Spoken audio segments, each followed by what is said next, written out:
Hello મિત્રો, કેમ છો? મજામાં? આજે આપણે બનાવવાના છે બટાકાવાળા બ્રેડ પીઝા. બહુ જ સરસ મજાની પીઝા તો આપણે બનાવતા જ હોઈએ છીએ, પણ આજે આપણે કંઈક નવી બનાવવાના છે. થોડો એવો હું ચીલી સોસ લગાવું છું. મારા જોડે કંઈ બીજો સોસ હોય તો બી તમે લગાવી શકો, ચટણી બી લગાવી શકો છો.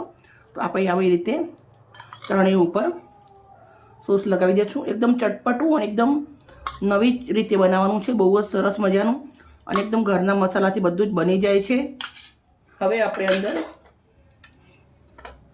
જો બટાકાની આવી રીતના સાઈડ લઈ લઉં છું.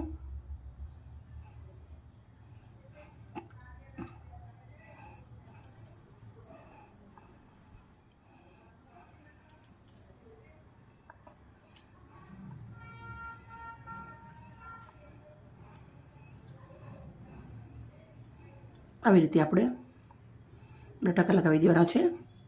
બટાકા બાફેલા લઈ લેવાના છે.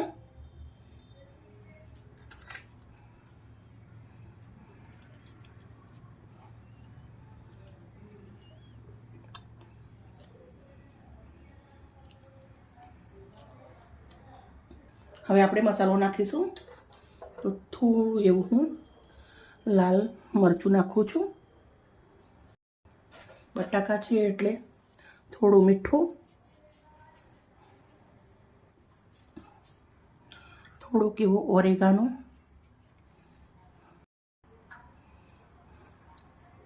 થોડા એવા ચીલી ફ્લેક્સ.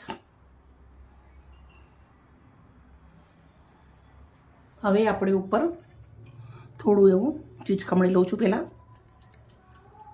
મેં આ ગોટી ચીજ આવે એ લીધું છે.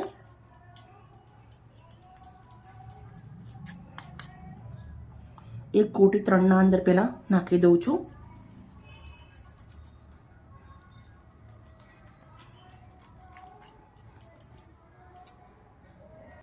હવે આપણે આવી રીતના મેં ડુંગળી સમારી લીધી છે.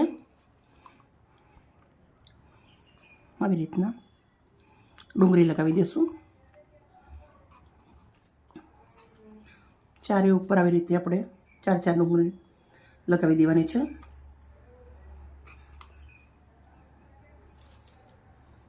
હવે આપણે લાલ શિમલા મરચાં, લીલા, લાલ, લીલા, બસ આવી જ રીતે આપણે લાલ લીલા સજાવી દેવાના છે.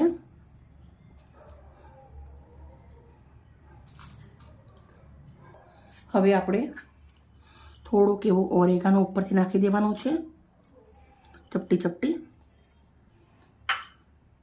હવે આપણે બીજી ગોટી લીધી છે, એને પણ આપણે આવી રીતે છીણી લેવાની છે ઉપરથી.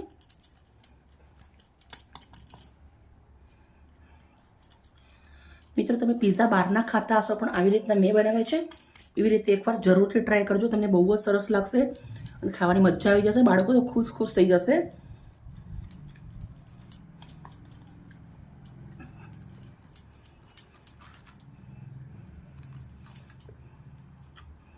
હવે આપણે થોડા એવા ઉપરથી ચીલી ફ્લેક્સ નાખી દઈશું. હવે આપણે આને મસ્ત રીતે શેકવાનું છે. તમે કંઈ પણ જાતનો મનપસંદ તવો લઈ શકો છો. હવે આપણે તવાના અંદર મૂકી દઈશું. એક નંગ કરી શેકી લેવાનું છે. થોડુંક એવું પાણીના છાંટડા સાઈડમાં નાખી દેવાના છે.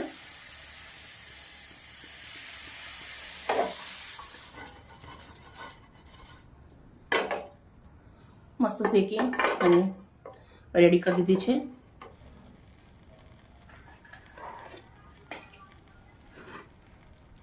ચાલો મિત્રો, કોને કોને ભાવે છે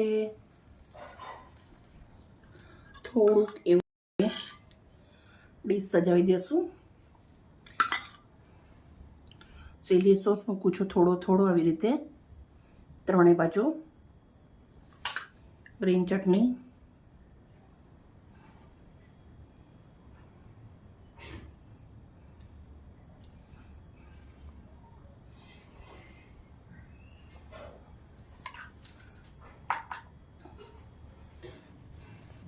મિત્રો, મારી વિડીયો, મારી મહેનત સારી લાગતી હોય તો પ્લીઝ એક લાઈક કરજો અને દોસ્તોને અંદર શેર કરજો.